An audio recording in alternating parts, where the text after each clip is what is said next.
keluar dari Al-Quran nih. Naila punya pacar nggak? Enggak. Oh, nggak punya tuh. Naila nggak punya pacar. Jadi ternyata salah satu faktor yang memacu untuk Naila jadi juara atau prestasi ternyata fokus ya Naya. Fokus belajar, fokus mengaji, kemudian tidak terganggu dengan hal-hal lain seperti pacaran. Jadi di samping dilarang agama, memang kalau pacaran-pacaran jadi banyak waktunya kebuang ya untuk mikirin ini itu yang sebenarnya tidak bermanfaat ya. Jadi Naila tidak punya pacar. Jangan-jangan di sana ada yang nggak diakuin gitu. Memang nggak punya ya, memang nggak punya. Nah, tadi dengar-dengar Naila ini di samping pinter ngaji, ternyata pinter mata pelajaran IPA juga ya. Ya, jadi sedang proses mengikuti KSM online, kompetisi sains madrasah untuk mapel IPA. Jadi kita salut pada Ananda Naila ini, di samping ngajinya pinter ternyata mata pelajaran umumnya juga hebat ya. Kalau kalian pengen seperti Naila, maka ikuti tips-tips dari dia ya. Silakan Naila, mungkin ada pesan-pesan untuk generasi muda sekarang yang mungkin seusia kamu gitu. Buat teman-teman, kurang-kurangin main HP karena itu tuh sia-sia. Kalau misalnya mau main HP, ya yang penting-penting aja, jangan kebanyakan main game karena masa remaja itu nggak bisa diulang. Jadi kalau kita sia-siain masa remaja, nah masa yang akan datang pun ya agak tahu gimana. Iya, yang kadang-kadang yang sudah mengurangi main handphone saja masa depannya belum ada yang jamin ya. Apalagi yang waktunya dihabiskan untuk main handphone. Ada lagi selain main handphone apa nih kira-kira penyakitnya anak remaja sekarang yang bikin malas belajar gitu? Ada lagi nggak? Mungkin ya salah satunya pacaran. Oh, pacaran. Karena pacaran Jadi itu nggak maksiat, fokus. nggak fokus kan? Jadi lagi mikir ngaji, mikir pelajaran, matanya pikirannya malah kemana-mana mikirin yang di sana gitu ya. Itu Naila, ada lagi yang disampaikan? Enggak.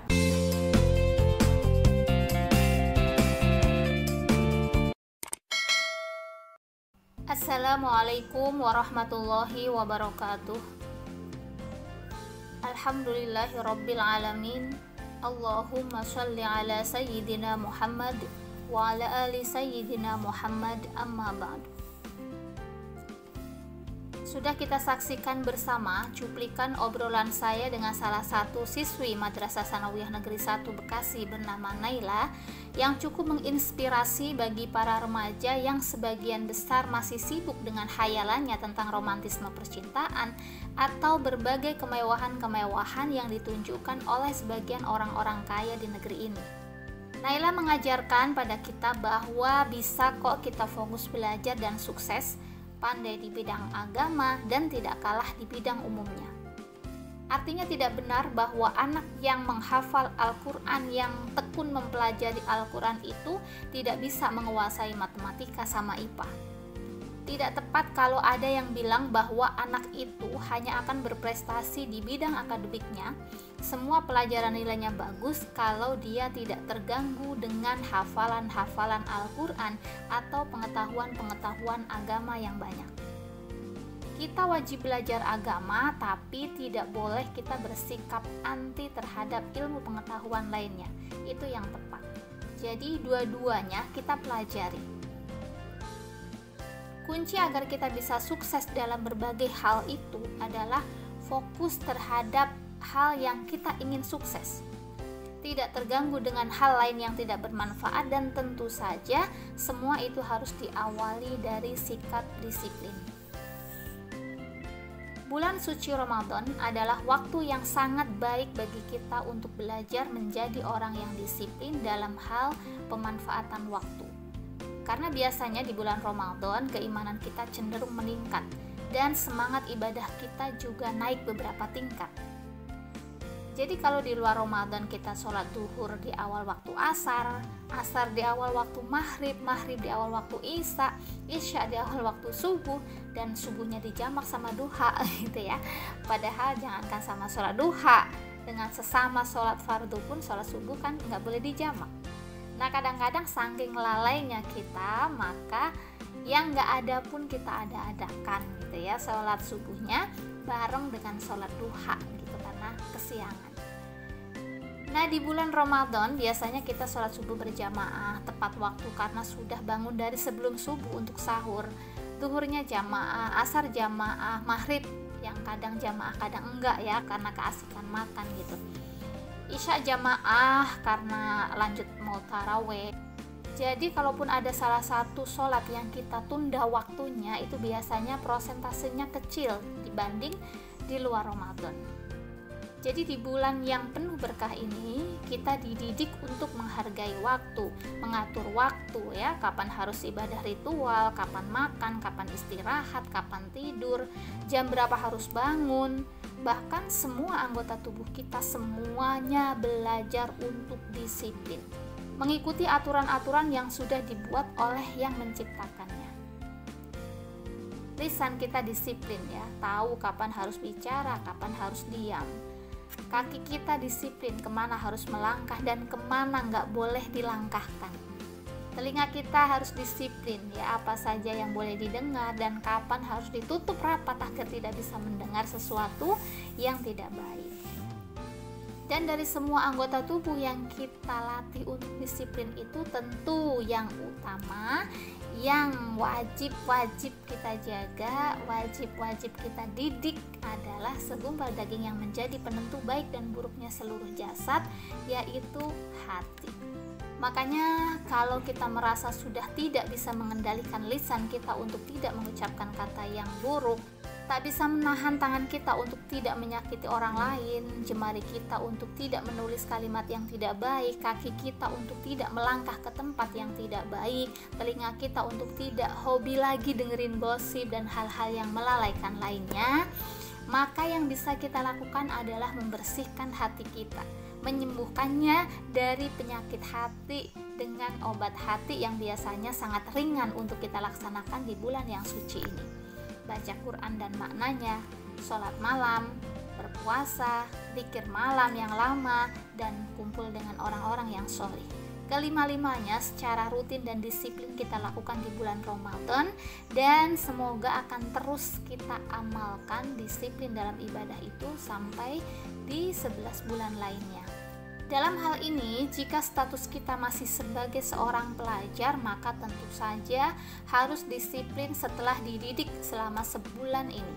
Waktunya belajar ya belajar, harus berseragam rapi ya ditaati, tidak terlambat datang dan tidak pulang lebih awal ya, melaksanakan piket, membuang sampah pada tempatnya, tidak berisik saat guru menjelaskan, dan mematuhi semua tata tertib sekolah.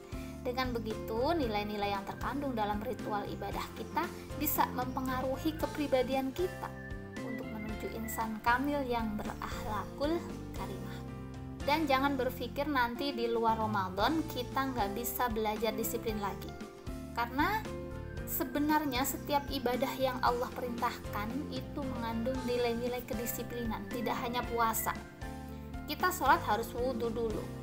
Gak bisa kan karena udah qomat kemudian kita bilang aku sholat dulu aja ya, wudhunya nanti belakangan abis wiridan gitu. Gak bisa ya, gerakannya juga harus tertib, urut, ruku dulu baru itidal, lanjut sujud dan seterusnya, tidak boleh dibolak-balik. Sujud dulu nanti rukunya belakangan gitu, sekalian bangun baca Al-Fatihah, gak bisa ya. Dan gak boleh kita sholat kayak mau ceramah, mengucapkan salam dulu nanti belakangan baru takbir memberi semangat gitu, gak bisa ya. Harus berurutan, diawali dengan takbiratul ihram, diakhiri dengan salam. Nah, ketika kita mentaati aturan-aturan ini, sebenarnya kita sedang dididik untuk menjadi orang-orang yang disiplin.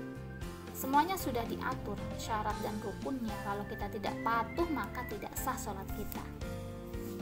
Zakat juga ada aturan mainnya, waktunya diatur, ukurannya diatur, nggak bisa semaunya. Puasa sudah dijelaskan tadi di atas. Terus haji apalagi ya, serba teratur, waktunya sudah ditentukan, tata caranya, pakaiannya, dan semuanya. Intinya kita sebagai umat Islam setiap saat dididik untuk menjadi orang yang disiplin.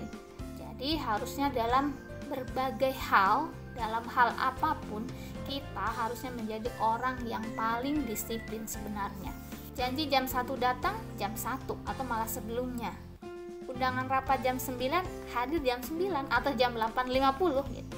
Jadi jangan terbiasa bikin surat undangan kemudian bikin undangan jam 8 ya, nanti paling kumpulnya jam setengah 9 gitu, atau misalnya bikin undangan jam 8 ya, nanti paling kita mulai jam 9 gitu. Jangan terbiasa menyiapkan waktu molor karena mengikuti budaya molor yang sudah menjadi tradisi sebagian orang. Memang tidak mudah ya, karena kita masih tinggal di lingkungan yang seperti ini gitu, tapi bisa insya Allah pelan-pelan. Mulai dari diri sendiri, mulai dari sekarang, dan mulai dari hal yang kecil.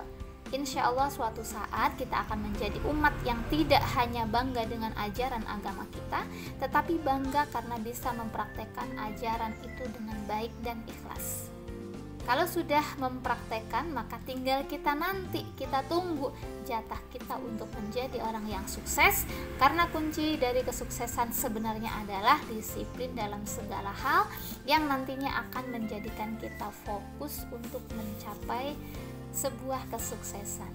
Semua bisa mulai hidup disiplin dan semua berhak untuk menjadi orang yang sukses. Demikian kultum yang saya sampaikan, mudah-mudahan bermanfaat bagi diri saya pribadi, siswa dan siswi Madrasah Tsanawiyah Negeri 1 Bekasi khususnya, dan siapapun yang menonton video ini. Karena tak harus menunggu baik untuk menyampaikan kebaikan, tapi kita sampaikan kebaikan sebagai salah satu cara kita berproses menjadi orang yang lebih baik. Mohon maaf atas segala kekurangan. Hadanallahu wa iyyakum ajma'in. Wassalamualaikum warahmatullahi wabarakatuh.